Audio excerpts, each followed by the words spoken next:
Students from Parkland, Florida are demanding action after the mass shooting in their school last week. We'll tell you where these students were seen today. And Ball State students were alerted this afternoon to an assault on campus. We have the latest next. We had rain to start the day today and temperatures were pretty warm out there. I'll let you know how warm we'll get tomorrow and if more rain is on the way, coming up in the full forecast. From Ball State Unified Media, this is NewsLink Indiana. Good evening and welcome to NewsLink Indiana. I'm Emerson Lehman. And I'm Brittany Ehrman. Thanks for joining us. We begin tonight with breaking news out of a residence hall. Students received an email at 4:40 this afternoon that a sexual assault had been reported on campus today. In the email, university police say the victim became acquainted with the suspect through social media. Muncie police are asking for the public's help in finding a 26-year-old man. Preston Gemma Wilson is accused of beating his then-girlfriend on Valentine's Day with both his hands and a handgun. Investigator Kyle Monroe says this is the worst facial bruising he has seen in his 9-year police career. Monroe says Wilson also kicked the victim in the head before putting her in a bathtub because she was bleeding. Wilson eventually let the woman leave his home Friday, but only after threatening to, quote, shoot up her home if she went to the police.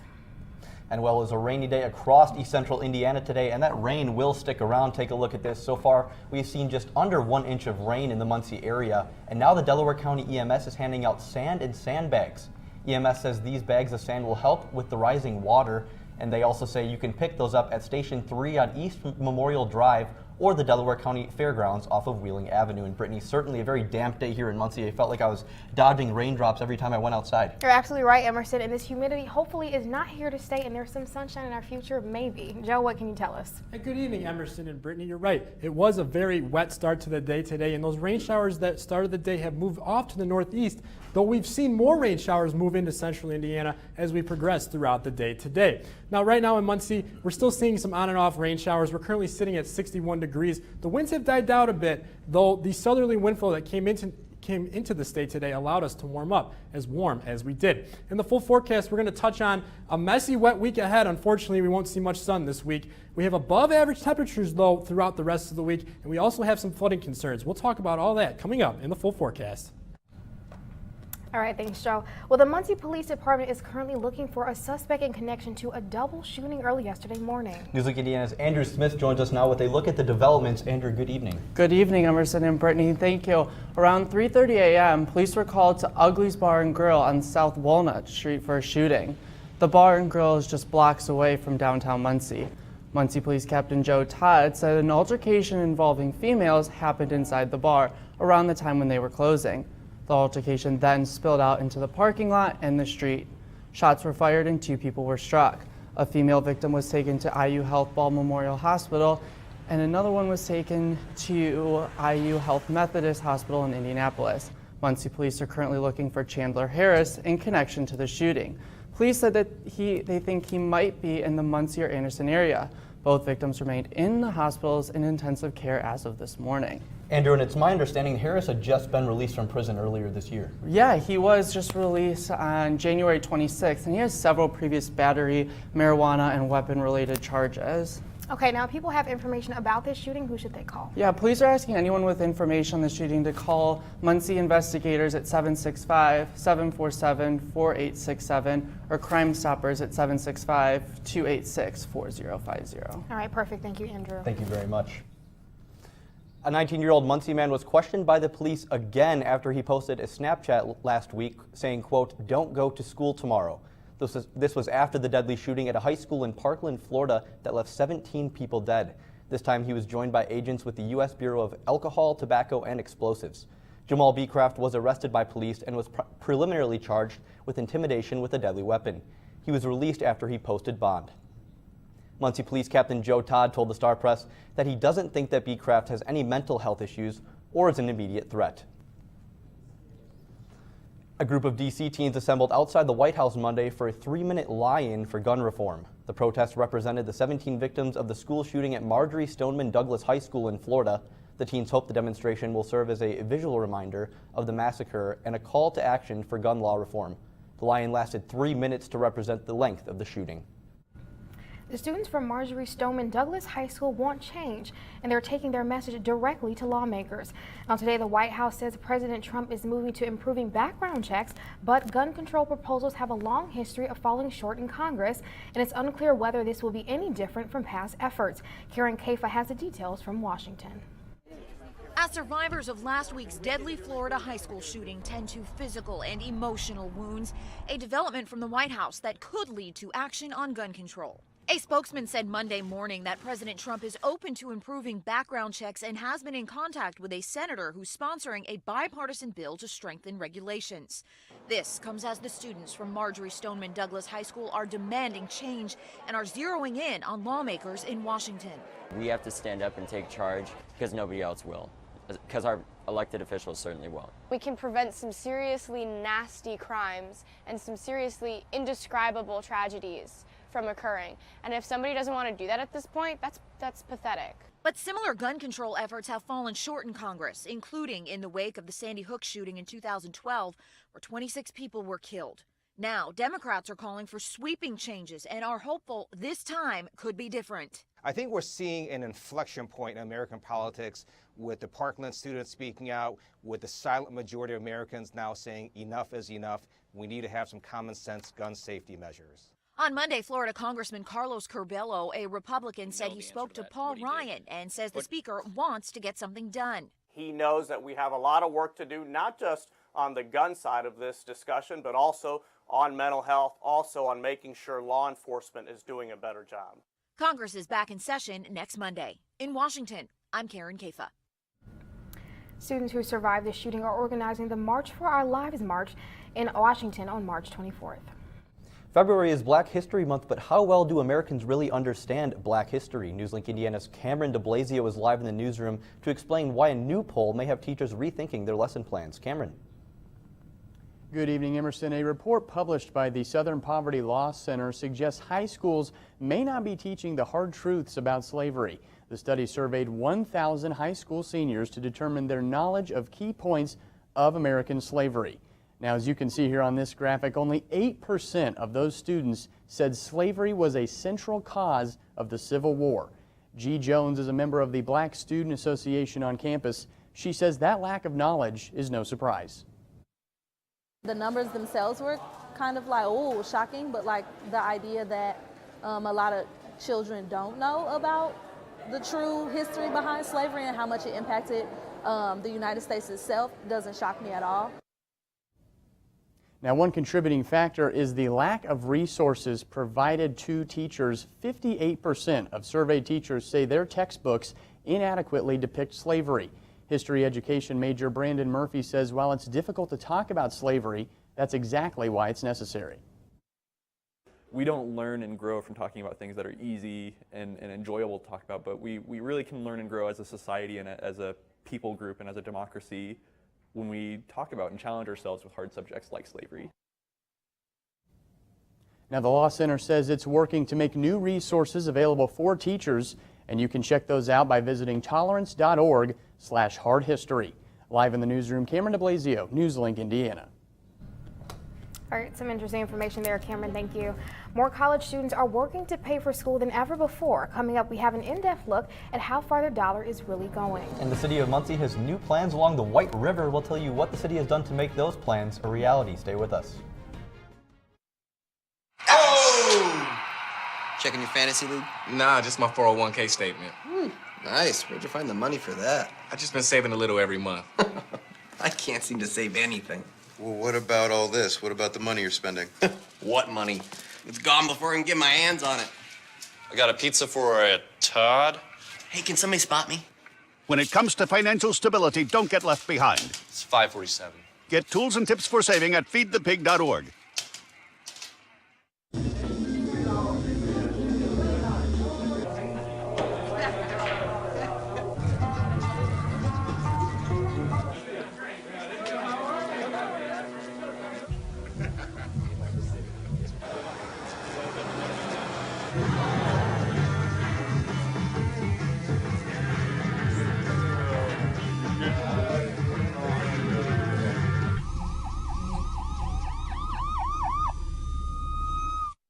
So I've come up with the family emergency plan.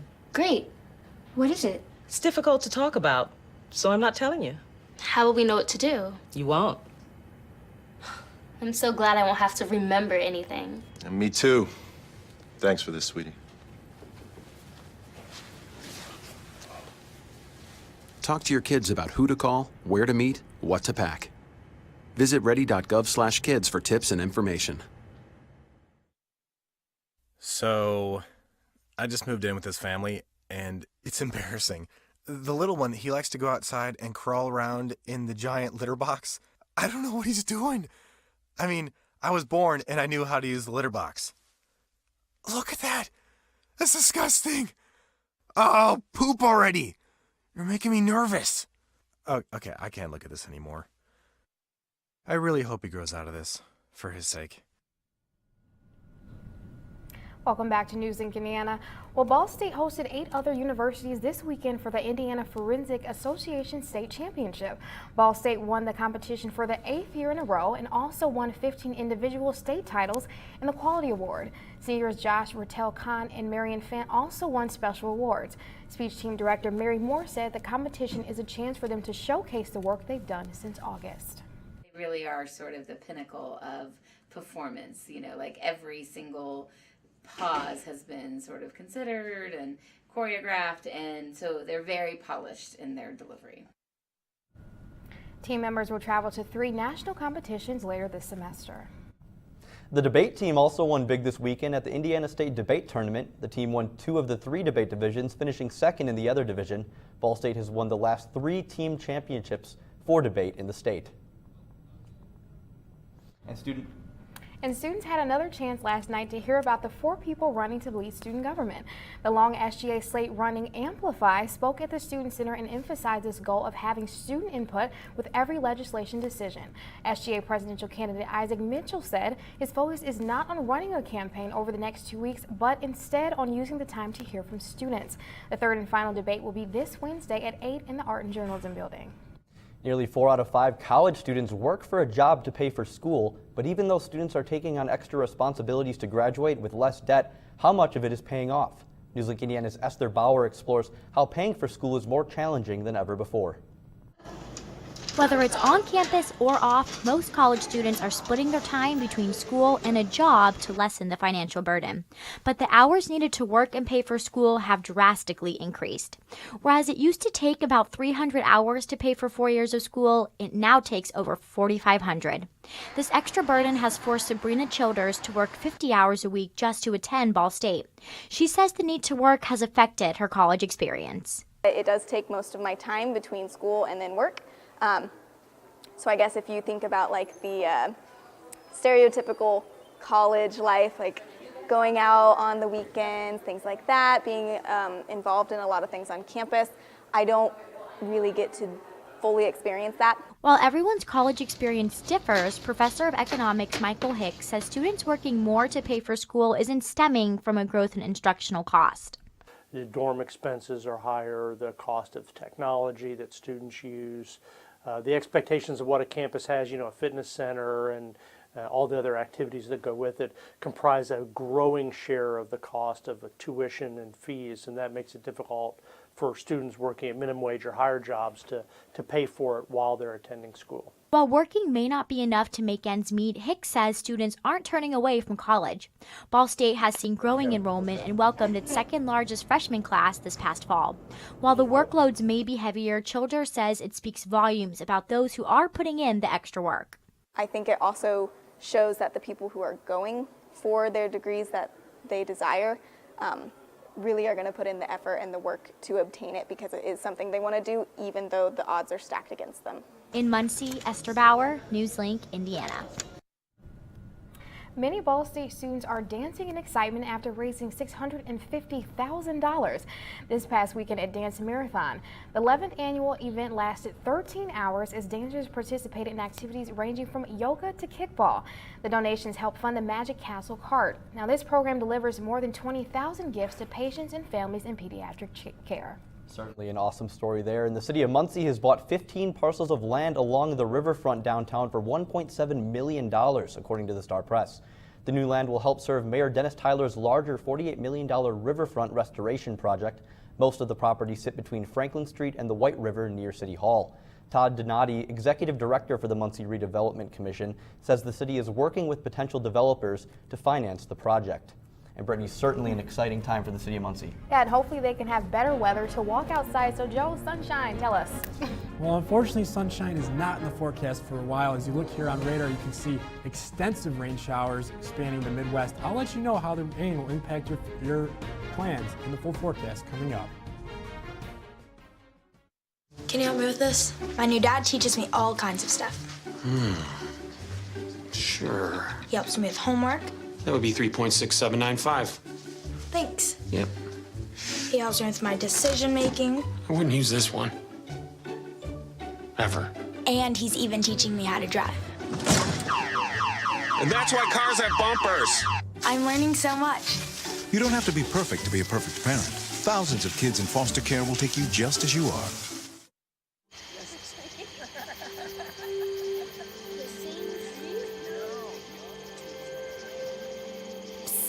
They're coming. Places, everybody. Light check. 1, 2, 1, 2. Everything looks good on our end. And lights. Come alive with the forest. Visit discovertheforest.org to find a forest near you.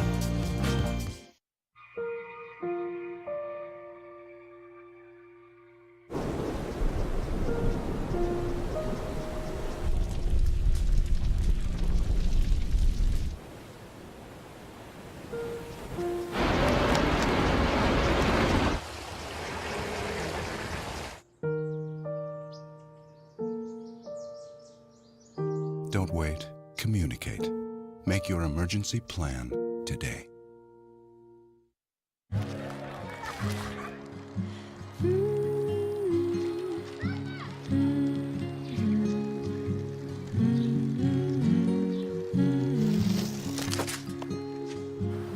Of all the things you've done with your bike, donating it to Goodwill may be the most incredible of all. Your donations help fund job placement and training for people in your community, which means your stuff can be more powerful than you think. Goodwill. Donate stuff, create jobs.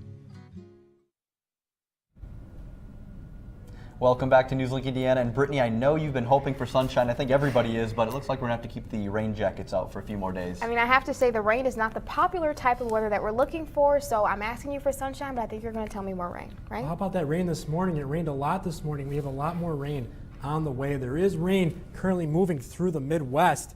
The rain that started through the day today has pushed off to the northeast, but as you can see here on radar, there is rain seeded all the way back to the southwest, currently pushing through northern Illinois. They're seeing the heaviest rain bands right now.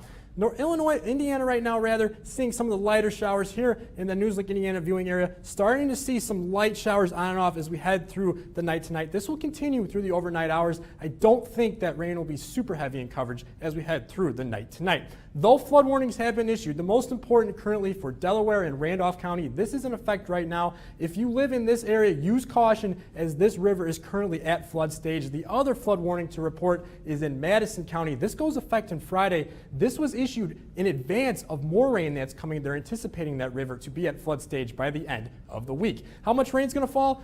This graphic's a bit misleading, only suggesting about 1/4 of an inch here in Muncie. I think we'll have a good chance by Wednesday morning of seeing another inch of rain across much of the state. This will just depend on where those rain bands set up. Now, besides the rain, the other big story has been the temperatures. We're well above average for this time of year, currently still sitting pretty warm, 59 degrees in Kokomo, 61 in Lafayette and Champaign, 68 degrees, still the warm spot in the upper 60s. Further to our south, this has been aided by southerly wind flow moving into the region. We've had winds sustained from 10 to 15 miles per hour today from the south, bringing in those warmer temperatures. That'll continue through the night tonight.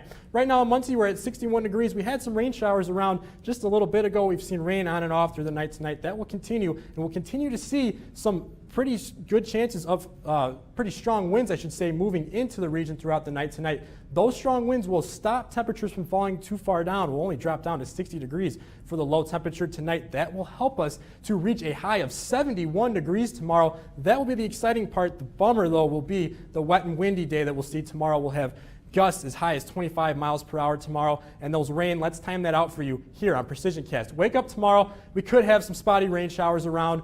Those will move out of the area rather quickly earlier in the day. We could even see a peak of sun tomorrow, but that will start some storms to fire out to our west. As those storms push in through the night tomorrow, we could see some gusty winds, maybe a rumble of thunder, and definitely some heavy rain. So we're expecting very heavy rain around here for the night tomorrow night. This will be in association with a cold front, which pushes out early on the day on Wednesday. Some rain showers around Wednesday morning, but will be dry Wednesday evening. Our temperature trend shows as that cold front comes through, we'll be at 45 degrees for Wednesday. We'll step up all the way into the weekend. Note, we're staying above that average temperature of 39 degrees. The 7-day forecast, I wish I had better things to report. It's a messy one. Rain in the forecast the next 6 days.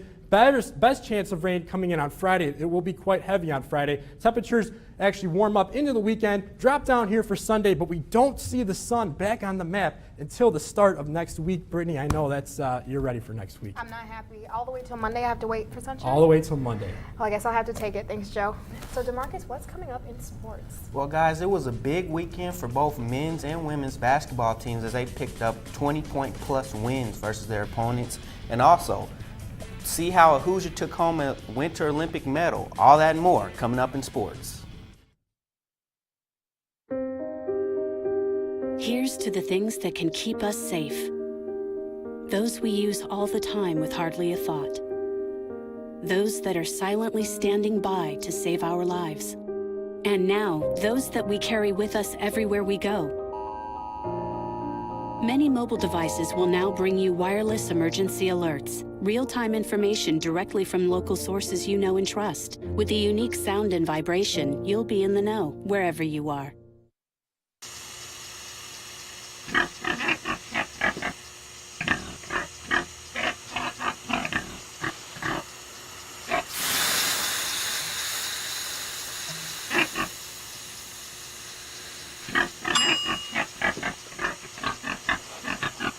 Cook foods to the right temperature using a food thermometer. 3,000 Americans will die from food poisoning this year. Keep your family safer. Check your steps at foodsafety.gov. So, I got this new family, and I don't know what it is about this one, but she can't seem to put down that toy all day long. Tap, tap, tap, tap. Oh, and she even talks to it. She talks to that more than she talks to him. What's up, bro? Nice shirt. Who's she talking to? Her mom? She talks to her mom a lot. You wanted to be a teacher when you were little, but things changed. Teaching didn't seem that cool anymore, so you decided to become something else. But what would your 12-year-old self say? Amazing things are happening in teaching, so it's time to put it back on your list. Don't try to convince yourself otherwise. You had it right the first time.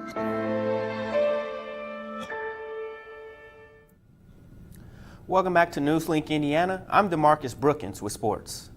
The Ball State men's basketball team continued their hot streak this past Saturday as they blew out number 1 in the MAC Toledo Rockets 99-71. With the win, the Cardinals have now won 4 straight games, including 6 of their last 7, and are catching fire with just a couple games to go in the regular season. Here are the updated MAC standings. The team is now 18-9 on the year and second in the MAC West with 4 games left in the regular season. The Cardinals are all but guaranteed a top 4 seed in the MAC tournament, which would include a first-round bye. Their next game is tomorrow at Worthen Arena as they host the Northern Illinois Huskies. Sticking with the theme of winning, the Ball State women's basketball team has a hot streak going of their own. The team picked up its 3rd straight win as they defeated the Northern Illinois Huskies 72-50 on Saturday. The Cardinals have been dominant all year and are poised to make a deep postseason run. The team is currently 21-4 and are second in the MAC West standings with a few games to go in the regular season. Their next contest is on Wednesday versus Western Michigan at home. Tip-off is set for 7 p.m. Believe it or not, spring is almost here, and that means another season of Ball State baseball. The team picked up 2 wins in the Shipyard Classic in Mount Pleasant, South Carolina this past weekend, and now are 2-2 on the year as they head to New Orleans to continue their early season road stretch. The Cardinals won't be playing in Indiana for some time, as their first game in Muncie will take place on March 16th as they host the Dayton Flyers. Hoosier Nick Gepper won-upped his bronze medal at the Sochi Winter Games by earning silver medal in Sunday's men's freestyle skiing slopestyles competition. Gepper found himself in 7th place going into the final run, earning a 93.6 on that final run to move him into 2nd place. Indiana's lone Winter Olympian says he's already looking forward to the Beijing Olympics in 2022. He may even add the half-pipe competition to his Olympic plans. Well, guys, big wins for the basketball teams here, and that's good for confidence going forward into March with the tournaments, conference tournaments, and also NCAA tournaments coming up. That's right. I was at Worthen Arena on Saturday for the men's game, and it was electric there. Definitely a lot of fan support, so it's great to see the Cardinals doing well, and hopefully they can keep it up for the March Madness ahead. For sure. Absolutely. Sounds good. Well, up next, we've got the major ups and downs from the weekend. That's coming up in our trending segment. Stay right here. Hey, did you know 2.4 million loving cats and dogs in shelters and rescues need our help to find a home? Let's go to the shelterpetproject.org and meet if you are in a shelter near you. Harlow, oh, she's one great listener who loves to hear all your stories. My kind of cat. Cerulo is a sweet, goofy boy who's eager to please. Sounds just like another dog I know. So go to the shelterpetproject.org, search your local shelters and rescues, and go for a cuddle with your next best friend. Adopt.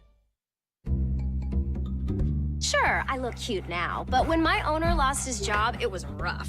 I was living on the street, and one night, me and this Cocker Spaniel got into it so bad, I wound up looking like an ice cream cone. I cried a little bit, but thankfully I got rescued, so I'm running, I'm jumping, all back to my old self, and I'm ready to give unconditional love, even if you put a lampshade on my head.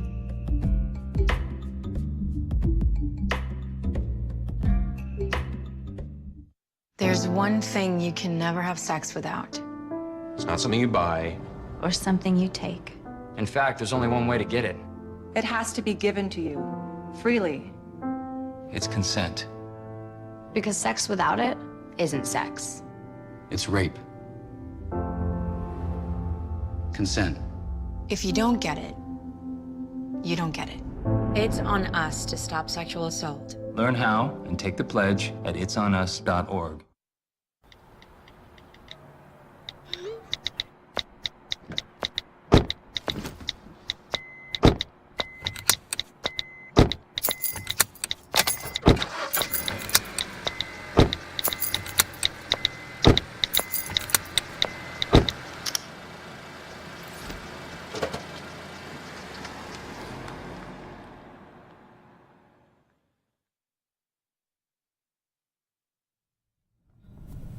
Welcome back to NewsLink Indiana. Time for our Trending Now segment. We are joined, Brittany, by Terrence Fuller. Terrence, good evening. Hey, how are you guys doing? We're doing well. Doing How are fantastic. Well, I'm good, and I do have two cool stories for you guys, Well, so we're let's ready get for 'em. started, shall we? All right. All right. So this weekend, the box office saw record sales being broken by a Marvel Disney film. So Black Panther is heading for a whopping $235 million debut A lot of money. over the 4-day President's Day weekend. The movie starring Chadwick Boseman brought in $25.2 million in its first day, which is the largest Thursday night gross for a February opener, and second largest preview for Marvel film, yes. And so the second best is also the second best Sunday in industry history, falling behind the Star Wars: The Force Awakens. It earned $60.1 million, and the Star Wars: Force Awakens earned $60.6. Have you seen the movie yet? I have not seen it yet, but I've heard wonderful things, so I'm looking forward to We've it. got to get to the movies. Yes. All right, so what else? What else do you got for us? Well, Fergie admitted that her national anthem performance was not the best. I'm sorry to say. So she told TMZ. Now, if you guys remember, last night the Black Eyed Peas singer performed the Star Spangled Banner at the 2018 All-Star Game that had fans confused and some basketball stars even laughing. Well, now today she even told TMZ, even though she is a risk taker, her version did not hit the mark. Fergie was on pitch, but her tempo and delivery was not exactly what the sports world needed. And even Charles Barkley said he needed a cigarette after the performance. That's not a good sign. Yeah, I not still at think all. she's Fergalicious, though. All right? And that's Me gonna, too. Me too. All right, Definitely. and that's going to do it tonight for NewsLink Indiana. Make sure to tune in tomorrow night at 9 right here on Cardinal Vision or online at ballstatedaily.com. And be sure to go ahead and like us on Facebook and follow us on Twitter. Have a great night.